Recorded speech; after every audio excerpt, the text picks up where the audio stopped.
Let us start today with a new interesting chapter of First Flight, and that is the Sermon at Banaras, chapter 10.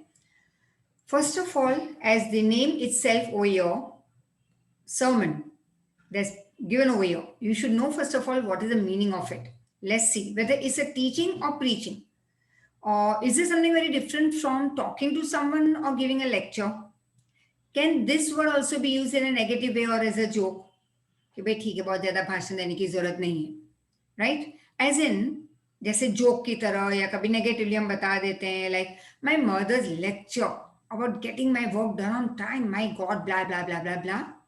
So that is what is, sometime you take your teachers talk as भाषणबाजी, या कभी तुम और फिर उसको एक negatively या कभी joke में उसको उसकी जगह पे वर्ड यूज कर लेते हो सर्मन, या ये मम्मी का भाषण, my God that is my mother's sermon. पूरे दिन पढ़ाई करो, टाइम पे कंप्लीट करो, ये करो, वो करो, I am literally I can't now, or you say, oh, now I'm used to all these things, my mother's sermon, right? So actually, let us see what is the meaning of it. So sermon is, I provided over here to you this meaning. It's an oration, or you can call it a lecture by a preacher. Now, teacher and preacher, your mother is not teaching you, she is preaching you, she is guiding you, she is showing you the right path. इसलिए उसकी बातें हजम नहीं होती, क्योंकि वो कुछ अच्छा सिखाने जा रही है. तो वो तुम्हें हजम नहीं होता, वो कभी बाय हार्ट नहीं करोगे, क्योंकि वहां पे मार्क्स नहीं बढ़ने वाले. वहां पे तुम्हें लग रहा है कि ये तो भाषणबाजी है, फालतू की बातें रोज एक का एक मम्मी बोलती रहती है. फिर भी हम रोज का रोज उसका डायलॉग भी हम बाय हार्ट नहीं करते या दिमाग में नहीं उतारते, और उसको हम फालतू की भाषण समझ के एक कोने में डाल देते हैं, राइट? वेरस जब कोई तुम्हें पढ़ा रहा है स्कूल में, ट्यूशन में, और suppose when you go to college, तो वहां पे जो बुक्स की पढ़ाई है वो तुम करोगे. The reason is you want to score marks, you want to show it to the world that oh you are so great and this and that and all. तो टीचिंग और प्रीचिंग दो अलग चीज है. तो sermon I would say is a lecture or an oration, you can call, not from the books, but it is by a preacher, जो तुम्हें कुछ सलाह दे, जो लाइफ के बारे में बताए, जो एक सही रास्ता बताए, right? And this person usually is a member of clergy. Sermons address a scriptural, theological or moral topic. वो कोई एक particular life के topic के बारे में बात करते हैं, usually expounding on a type of belief. फिर डिटेल में बात करेंगे on the type of belief, law और behaviour with in both past and present context, कि पास्ट में क्या होता था, आज क्या बिहेवियर है लोगों का, and believes and all of past and present life. And the act of delivering a sermon is called preaching. और इसी भाषणबाजी जो तुम लोग कहते हो, मम्मी की भाषणबाजी, कभी दादी कुछ अच्छा समझाती है, हम उसको हवा में ऊपर से ही जाने देते हैं, यहाँ तक, यहाँ से एंट्री भी नहीं लेने देते, वो है preaching. Got it? So let's start. Very, very, very interesting. Listen to it very carefully, not only for scoring marks. As I always say, कि जब भी मैं पढ़ाती हूँ तो मैं अपने बच्चों को स्टार्टिंग ऑफ द ईयर में भी कहती हूँ, हर साल कहती हूँ, 8th हो, 9th हो, 10th हो, हर साल जो नए बच्चे आते हैं या जो ऑलरेडी 8th में थे वो 9th में आए, तो वो 3 बार सुनेंगे ये मेरा भाषण, right? Now what is this भाषण about? That any chapter, I always tell कि अगर तुम्हें वो तुम्हारे कोर्स में हो या ना हो, चलो 10th है तो हम सपोज कि 10th में अभी ये 2 चैप्टर फर्स्ट सेम में, फर्स्ट टर्म में, या जो जैन की एग्जाम है उसमें ये चैप्टर नहीं है, राइट? लेकिन दूसरे 2 स्कूल को है, तो उनके लिए मैं ये चैप्टर कर रही हूँ. अब तुम कहोगे जाने देना, कौन सुने, बाद में देख लेंगे, वीडियो अभी कहाँ है. फिर बाद में 2021 की जगह पर आ जाएगा 2031 और तुम भूल गए. I always tell, A standard में भी कई बच्चों को 3 बुक्स है इंग्लिश की, कई बच्चों को 1 है, जैसे only Gujarat board. Some of the students है 3, सम ऑफ द स्टूडेंट्स है 2, but on and 4th is grammar. तो इंग्लिश में ही मैं ए स्टैंडर्ड में 4 पार्ट पढ़ाती हूँ, 4 different books, 3 text book and 1 grammar. उसी तरह से जैसे 9th और 10th में 2 टेक्स्ट बुक और 1 ग्रामर, तो 3 पार्ट होते हैं. 8th में 4 बुक्स होती है. तो all from different school, different pattern, तो जिनको अगर कोई एक बुक नहीं है, फिर भी उन बच्चों को मैं कहती हूँ that you will have to attend a lecture, Zoom पे आ जाओ, वहां पे इन शॉर्ट उस पर्टिकुलर स्टोरी के बारे में बताती हूँ. And I can't force them, but at least I can insist them, I can not pressurise but lovingly tell you people, just like 8th standard के बच्चों को लविंगली कहती हूँ, रिक्वेस्ट कर सकती हूँ that just listen to the story. कहीं ना कहीं हर एक चैप्टर के एंड में कुछ तो एक मैसेज गिविंग कुछ होगा, right? The same over here. So Gautam Buddha 563 BC to 483 began life as a prince named or called Siddhartha Gautama in northern India. At the age of 12, he was sent away for schooling in the Hindu sacred scriptures and 4 years later he returned home to marry a princess. मतलब 12 साल की उम्र में वो चले गए थे, उनको भेजा गया था स्कूलिंग के लिए, Hindu sacred scriptures, religious books and all, उसके आगे पढ़ाई करना, तो 4 साल के लिए भेजा गया. 16 साल के हुए तो वापस आए, फिर शादी हुई उनकी, फिर उनका एक बच्चा हुआ, साथ में 10 साल रहे वो, and they had a son and they lived as a happy family for 10 years as befitted royalty. Befitted royalty मतलब यहाँ पे मैं लिखा है equipped with royalty, surrounded by royalty, a luxurious lifestyle. At about the age of 25, the prince year to four means I've given over here before this point of time, matlab before the age of 25. So at about the age of 25, the prince year to four shielded from sufferings of the world. मतलब 25 की as के पहले, before this point of time, he was protected, shielded from the sufferings of the world. उसको world की sufferings नहीं देखने दी थी कभी भी उसके पेरेंट्स ने. लेकिन हुआ ये, then one day he went out hunting. While out hunting, he came across, that is, he chanced upon a sick man. Then he came across an aged man. Then a funeral procession, and finally a monk begging for alms. This sights, मतलब ये सारी जो झलक उन्होंने देखी, 4 अलग अलग, so moved him that he at once became a beggar and went out into the world to seek the light, I would say enlightenment, knowledge, spiritual knowledge concerning, that is connected to sorrows that he had witnessed. अब ये 4 जो अलग अलग अलग sites देखे उन्होंने, तो वो उसको सहन नहीं कर पाए, ये दुख को, या ये जो अलग अलग साइट्स देखे, इतना वो from with in he was moved that he decided that I'll have to move out in the world in search of enlightenment to get the knowledge connected with the sorrows that he has seen. He wandered for 7 years, finally sat down under a fig tree where he promised or he vowed to stay until enlightenment came. 7 साल तक घूमते रहे लेकिन जवाब नहीं मिला कि ये सॉरोस क्या है, क्यों हमारी लाइफ के साथ कनेक्टेड है ये. And then he sat under a fig tree after 7 years moving around. और फिर उन्होंने promise the, took a vow that I'll not move from here till the enlightenment comes to me. Until enlightenment came. जब तक कि उनको जवाब ना मिले वो यहीं पे बैठे रहेंगे under the fig tree. Enlightened after 7 days, he renamed the tree the Bo tree, tree of wisdom. Right? अब 7 दिन में उनको enlightenment हुआ. He gave the tree the name tree of wisdom, that's called the Bo tree, and began to teach and to share his new understanding. और जो knowledge उनको मिला वहां पे meditation करते हुए after 7 days under the fig tree, जिसको नाम दिया उन्होंने ट्री ऑफ विजडम या बो ट्री, उन्होंने वहीं बैठ के teaching, preaching, sharing his new understanding among the people. At that point he came to be known as the Buddha, that is the awaken or enlighten, उसका मतलब है. Then the Buddha preached, not teach, preach his first sermon, that is his moral or religious talk, at the city of Benares, most holy of the dipping places. डुबकी मारने के लिए लोग जाते हैं ना अलग अलग नदी के किनारे, जैसे गंगा नदी के किनारे. तो ये गए बनारस और बनारस में उन्होंने अपनी पहली प्रीचिंग की. Most Holi of the dipping places on the river Ganga. That preaching or talk, religious or moral talk, has been preserved and is given here. और वो ही प्रीचिंग यहाँ पे बताई गई है. It reflects the Buddha's wisdom about one inscrutable, that is something which cannot be understood, kind of suffering. एक ऐसी suffering है जो हम नहीं समझ सकते. Let's start. ये सबको पता ही होगा ये स्टोरी, हर एक बच्चे ने सुनी होगी. Let's see it in detail now. किसा Gautami had an only son. किसा गौतमी का एक ही the only child था, लड़का, and he died. और वो दुखी हो गई. In her grief, she carried the dead child to all her neighbors, asking them for medicine, and the people said that she has lost her senses. The boy is dead.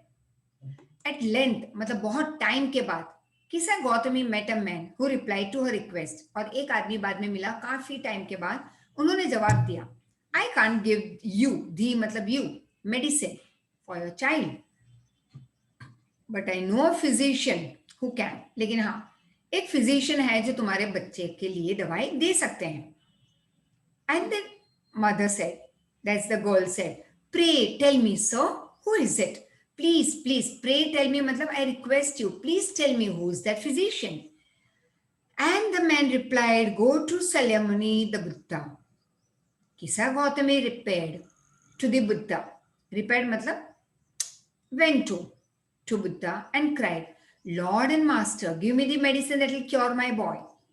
And Lord Buddha answered, I want a handful of mustard seed. राई जो डालते हैं दाल में और बहुत सारे veg में भी डालते हैं. The small black round. तो I want a handful of mustard seed. एक मुट्ठी भर ले आओ. And when the girl in her happiness or joy promised to get it, that is procure it, Buddha added, wait, the mustard seed must be taken from that house when no one has lost a child, husband, parent or friend. अब मुझे उस घर से mustard seed चाहिए जहां पे किसी की मौत ना हुई हो, उनके फ्रेंड की भी ना हुई हो. फैमिली की तो ठीक, लेकिन फ्रेंड की भी नहीं. Poor Kisa Gautami now went from house to house, and the people pitied her. They were very sad for her and said, here is a mustard seed, take it. But when she asked, did a son or daughter, father, mother, or friend die in your family? And they answered her, alas. That is dukh mein unhone kaha, yes. The living are few, but the dead are many. जिंदा कम है हमारी family के और पहचान में, मरे काफी हैं. Do not remind us of a deepest grave. हमें याद मत दिलवाओ, हमें बहुत दुख है उस बात का. And there was no house, but some beloved one had died in it. मतलब एक भी ऐसा घर नहीं था जहां पे कोई ना मरा हो. किसा Gautami became weary and hopeless, tired. It's weary. घर से घर, एक घर दूसरा घर, घूमते घूमते घूमते वो थक चुकी थी. Hopeless, कहीं से भी पॉजिटिव जवाब नहीं मिल रहा था. And then she sat down at the wayside, जैसे फुटपाथ पे, watching the lights of the city. और फिर रात हो गई. सिटी में like street lights और घर की लाइट देखने लगी वो, as they flickered up and were extinguished again. At last, the darkness of the night ruled everywhere. धीरे धीरे धीरे बहुत अंधेरा होने लगा. सब जगह पे अंधेरा रूल कर रहा था, मतलब reigned, मतलब फैल चुका था. And she considered the fate of men, that their lives flicker up and extinguish again. और फिर उसे समझ में आया कि हमारी जो लाइफ है ह्यूमन बीइंग की, वो भी ऐसी है, वो जलेगी फिर बुझ जाएगी. And she thought to herself, how selfish am I in my grief, कि मैं कितनी सेल्फिश हो चुकी हूँ अपने दुख में. Death is common to all, yet in this valley of desolation there is a path that leads him to immortality who has surrendered all selfishness. तो डेथ तो सबके लिए कॉमन है, लेकिन इस दुख भरी वैली में एक पाथ ऐसा भी है जहां पे हम सेल्फिश ना बने, सेल्फिशनेस से दूर चले जाए. हमें तो शायद हमें दुख का सामना करने की ताकत मिले. Buddha said, the life of mortal means you and me who are going to die in this world is trouble. तो हमारी लाइफ ज्यादा दिन लाइफ के ट्रबल वाले होते हैं, दुख भरे होते हैं, बहुत कम खुशियों के होते हैं. लेकिन उस दुख वाले दिन को अच्छी तरह से पास करना, स्ट्रांगली फेस करना, that's life. Then we become strong. The life of people like you and me in this world is trouble and brief. बहुत शॉर्ट लाइफ है एंड कंबाइंड विद पेन, और उसमें दुख भरा है. For there is not any means by which those that have been born can avoid dying.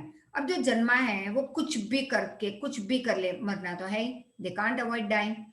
After reaching old age there is death. हाँ, एक particular age reach करने पे कोई जल्दी मरे कोई लेट मरे, there is death. Of such a nature are living beings. और हम ऐसे ही, हमारे नेचर है. Of such a nature are living beings. When born are always in danger of death. Sorry. Of such a nature are living beings. As ripe fruits are early in danger of falling. जैसे ripe fruits, ripe हो जाते हैं fruits तो danger रहता है कि अभी गिर जाएंगे. उसी तरह से तुम और मैं, when born we are always in danger of death. तो जब हमने जन्म ले लिया मतलब कि एक डेंजर है कि मरना तो है ही कभी भी. As all earthen vessels, मिट्टी के बर्तन, made by the potter end in being broken, वो कहीं ना कहीं तो टूटना ही है. So is the life of ours, that is mortal. Both young and adult, both those who are fools and those who are wise, पढ़े लिखे हो या अनपढ़ हो, जवान हो या बूढ़ा हो या मूर्ख हो या स्मार्ट हो, all fall into the power of death. पैसे वाला हो या गरीब हो, सबको मरना है. All are subject to death, means all are bound to death. Of those who overcome by death, अब जो डेथ को ओवरकम करे, depart from life, a father cannot save his son, nor kinsmen their relations. अब कुछ भी करके कोई भी किसी की लाइफ नहीं बचा सकता. मार्क, सुनो ठीक से. While relatives are looking on and lamenting deeply, one by one mortals are carried off. एक के बाद एक रिलेटिव्स रोते रहते हैं, दुख भरा. लेमेंटिंग मतलब दुख में रोना, मोर्निंग, ग्रीविंग. तो रिलेटिव्स रोते हैं, एक के बाद एक मॉर्टल को उठाया जाता है, डेड बॉडी को आगे ले जाते हैं. Like an ox that is led to the slaughter. So the world is afflicted, it is affected with death and decay. तो वर्ल्ड में ये डेथ तो होगा ही क्योंकि जन्म लिया है लोगों ने, फिर वो डिके हो जाएंगे. Therefore the wise will never cry. तो जो चतुर हैं, जो समझदार हैं, चतुर से ज्यादा जो समझदार हैं, वो दुख में नहीं रोएंगे. Knowing the terms of the world, उनको पता है कि ये दुनिया की रीत है कि जो जन्म लेगा वो मरेगा. Not from weeping nor from grieving will anyone obtain peace of mind. रोने धोने से, दुख करने से मन को शांति नहीं मिलती. On the contrary, his pain will be greater and his body will suffer. लेकिन होगा क्या, रोते रहेंगे दुख में तो क्या होगा, दुख मनाते रहेंगे तो और ज्यादा पेन होगा और हमारी बॉडी को तकलीफ होगी. He will make himself sick and pale. फिर हम अपने आप को बीमार बना देते हैं, वीक हो जाते हैं हम. Yet the dead are not saved by his lamentation. लेकिन हमारे रोने धोने से और या हमारे सौरों को एक्सप्रेस करने से मरा हुआ नहीं वापस आएगा. He who seeks peace should draw out the arrow of lamentation. अब जिसको पीस चाहिए उसको ये एरो निकालना है, दुख वाला, कंप्लेन वाला, ग्रीफ का एरो हम निकाल दें. He who has drawn out the arrow, अब अगर मैंने ये एरो निकाल दिया है, and has become composed, और मैं एकदम पीसफुल बन जाऊं दिमाग से, अपने थॉट्स से. He who has overcome all sorrow will become free from sorrow and be blessed. और अगर मैं ये समझ लूं, ये दुख का जो एरो है वो मैं निकाल दूं और दूर फेंक दूं, कहीं उसकी तरफ ना देखूं, स्ट्रांग बन जाऊं बाय माइंड, तो बॉडी भी स्ट्रांग रहेगी. Right? You have to be healthy by mind to be healthy by body. Peace I will obtain, peace of mind. And then I will overcome all the sorrows. I will be free from sorrow. मरना है सबको लेकिन दुख नहीं होगा. हाँ, for that small time period दुख होगा, but we carry it for 15 days, 1 month, 2 months. We are deep into sorrow. That we have to be out from. तो ये accept करना होगा that the one who is born will have to die. और एक, people meditate for this. Meditation doesn't mean you have to go on the top of the Himalayan mountain और वहां पे orange कपड़े पहन के ऐसे ओम करके बैठ जाओ. ओम इसलिए हम बोलते हैं because it has a direct impact on your mind. जब भी अगर टेंशन में हो, जस्ट सिट फॉर 2 minutes और 5 से 10 या 11 ऑड टाइम 5, 11, 21, 31 इतनी बार एक लंबा सा ओम का प्रोनाउंसिएशन करो and it has a direct impact on the, it gives you strength of mind. So that is meditation. or you can just sit and just have just focus on your breath. जैसे नाक से लिया, नाक से वापस, inhale exhale and just focus on it. लेकिन लोग focus नहीं कर पाते, इसलिए हम बोलते हैं, हम मन में नहीं कहते ना, ओम मन में नहीं बोलते, हम आवाज करते हैं ओम. एंड दैट ओम जब बोलते हैं तो हमें खुद को सुनाई देता है. एंड देन इट हैज, हमारा मन कहीं और भटकता नहीं ओम से, क्योंकि हम ओम बोलते बोलते हम वहां पे फोकस कर रहे हैं. हमारे कान भी वो सुन रहे हैं, हमारे दिमाग तक वो ओम पहुंच रहा है. तो सी यू आर, तुम उच्चार करते हो ओम, तुम उसी ओम को सुनते हो, उसी ओम को तुम्हारे दिमाग में जो वेन्स है वो वाइब्रेट होती है. It gets strength, it opens up, and it is also a way to focus on your studies or to focus when I am teaching. Before that, when you sit to study, before that, just 1 minute, I would say just 1 minute, 5 बार बोलो, 11 बार बोल दो, दिन में 3-4 बार ये काम कर लो, and I bet you will see its instant result the next day itself. I would say that day by night you will see its impact on your mind. जैसे जिनको बहुत गुस्सा आता है, या जो डरा रहता है, जो सहमा रहता है, जो डाउटी है, जो शक्की है, मतलब, या जिसको पढ़ाई नहीं जल्दी से याद रहती, आई वुड से दिन में 5 बार, 11 टाइम्स या 5 times you can say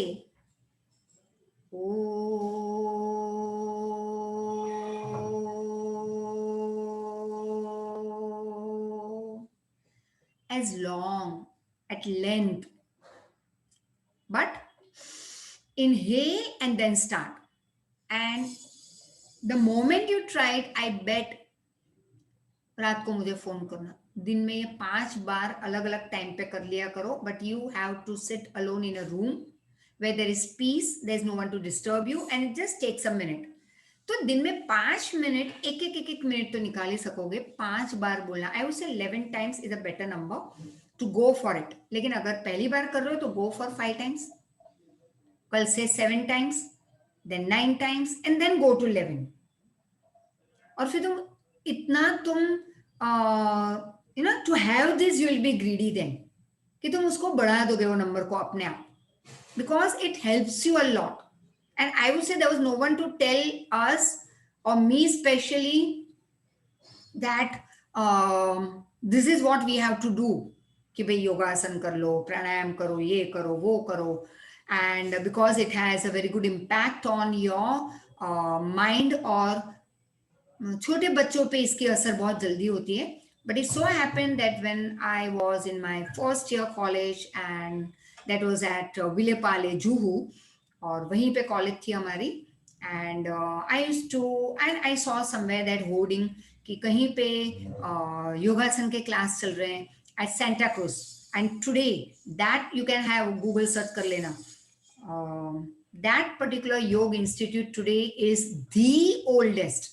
the oldest institute of yogasan in world, right? तो वो जो सेंटा क्रूज में जो थी, तो I just decided, okay let me go and have a look at it, what is all this thing. And it was nothing, I had never heard the word yoga before that. I had never been into, हमारी family में दूर दूर तक किसी ने कभी exercise नहीं की है, कभी नाम नहीं लिया है मुंह पे कि चलो भाई एक्सरसाइज करनी है, बॉडी को ठीक रखना है, ये वो, नथिंग नथिंग, नो डाइटिंग, कभी कुछ सुना नहीं घर में. People are healthy, eating this much and much relaxing, no exercise, nothing. But this came to me all of a sudden, and without informing it in the house to anyone, I used to get, like pocket money. तो तुम्हें तो शायद हंसी आएगी, but pocket money के नाम पे I used to get 50 rupees. हाँ, अभी चाहिए तो 500 भी दे देते, but it was every month I used to get train का फर्स्ट क्लास का पास निकलवा देते. अच्छा, उसके पैसे भी देते कि ये लो पास निकलवा लो, 200 रुपए का, 300 रुपए का first class compartment. I used to go with my friends in second class compartment, और वो जो पैसे बचते वो मेरे पॉकेट मनी के साथ ऐड करती. And then I used to buy the thing that I wanted, that I would love to, and किसी अच्छी चीज पे खर्च करती उस पैसे को. And those collection I still have today with me that I had done in my college days.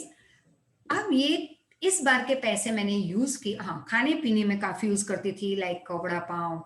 And in Bombay we don't have much of dabeli, but हमारे कॉलेज के सामने रास्ते पे टुडे इफ यू गो उस एरिया में, तो शायद बहुत बड़ी बड़ी जैसे हमारी वाली ही कॉलेज और ज्यादा बड़ी हो गई है. दैट्स नरसी मुंजी college of economics and management.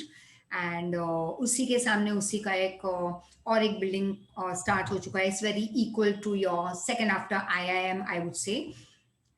So this college, वहाँ पे बहुत सारी लारियाँ खड़ी रहती है, आज भी खड़ी रहती है. And use to go and have sandwich and vada pav. That was वो डेली की कॉलेज के छूटने के बाद वो तो पहले खाना है, या अगर कॉलेज बंक भी कर ली तो चलो पहले तो वहीं पे जाना है, दौड़ के खा लो, पेट भरो, फिर जाओ मूवी देखो, या कभी घर चले जाओ, या कोई और भी भूख लगे तो चलो आगे जाके कोई एक रेस्टोरेंट में जाके खाना खा लो. So this was what we used to enjoy. But at the same time study a lot and score 90 up, of course. तो ये नहीं कि सिर्फ बड़ा पाव खाते रहो, एंजॉय करते रहो, study also a lot. And then it happen कि जैसे पार्ला के बाद एक नेक्स्ट स्टेशन है Santa Cruz. So there I just went and saw कि चलो भाई देखते हैं ये क्या है ये योगासन and all. And I had money that time with me, वो जमा पूंजी मेरी, तो मैंने तो एडमिशन ले लिया without asking anyone at home. And we didn't have smartphone and all that time, mobile phone and all. तो फोन करने की तो कोई बात थी ही नहीं किसी को. घर पे गई, फिर बताया. एंड दे सेड भाई, till my mother was alive she always used to say कि भाई हमारे घर में ऐसा कोई पैदा नहीं हुआ है जिसने कभी योगासन का नाम सुना हो. And how come you are the one who is out of the way and you are doing so much of related to yogasana till today.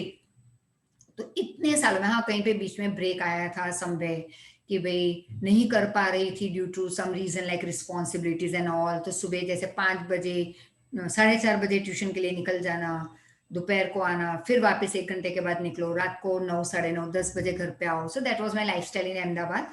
But till then, I used to do lots of yoga. And now, since last about 15 years, devotedly, I'm doing. Devotedly. I used to do lots of योगासन भी करना है, अलग अलग teachers के पास सीखी, like Shivanand आश्रम के 2 गुरु के पास सीखी, and many other some lot many teachers के पास इन डिटेलिंग योग किया मैंने. But that is not for teaching. हाँ अगर कोई आए तो मैं फ्री ऑफ कॉस्ट सिखा सकती हूँ, but otherwise it is I love to. And then I did lots of gym, and then lots of my classical dancing. For that's I already had completed, and just left it some 6 years back. I left my classical dance. तो बहुत कुछ किया, but then एक बहुत बड़ी डांट फटकार पड़ी घर में से from both the sirs and my daughters that you are doing too many things. तो कुछ तो छोड़ना होगा. So then I left my 2 loving things, of course, going to gym and classical dance. Then I moved ahead with my teaching and asanas. Because that is what I have seen कि gym में जाते हो तो it takes, I loved it. But yet later on I found कि वहाँ जाने से energy चली जाती है हमारी. You sweat a lot. हाँ थोड़ा बहुत हेल्दी रहोगे, फिट रहोगे body wise, but it takes away the energy. Pranayama asana is such that gives you energy, body as well as mind, and you can be fit by body and mind with pranayama also and asanas also. So why not seek a better and positive path, right? So I read this again. Not from weeping, not from grieving will anyone obtain peace of mind. तो रोने धोने से कुछ नहीं होने वाला, piece of mind नहीं मिलेगा. चलो 10 घंटे रो लूं, 10 महीने रो लूं. I had done this act 10-11 years back at very close in my family at a very young age. It was a sudden death close to our heart, family में ही. And all of a sudden got the news and couldn't accept it. The same thing, weeping and grieving and all continued for so many days and months that usme, like I found it's of no use. You have to be strong, face it, and come out of it within few moments, within few minutes, I would say. And on the contrary, pain will be greater and body will suffer, as I told you. He will make himself sick and weak, that is pale. Yet the dead are not going to come back. Yet the dead are not saved by his crying, by his grieving, or by his lamentation. He who seeks peace should draw out the arrow of lamentation. अगर peace चाहिए तो ये दुख भरा arrow निकाल दो अपने body से. Don't complain, don't grieve, don't cry, don't express sorrow. उसका arrow ही निकाल के फेंक दो. He who has drawn out the arrow, जिसने arrow निकाल के फेंक दिया and has become composed, stable, will obtain peace of mind. And he who has overcome all sorrow will become free from sorrow and be blessed. So we will have to overcome this grief and sorrow and everything. We have to be free from sorrow, right? We have to overcome it. Tabhi jaake we will be free from sorrow and we will be blessed with a happy and strong life by body and mind, right? So I would say we end this chapter over here.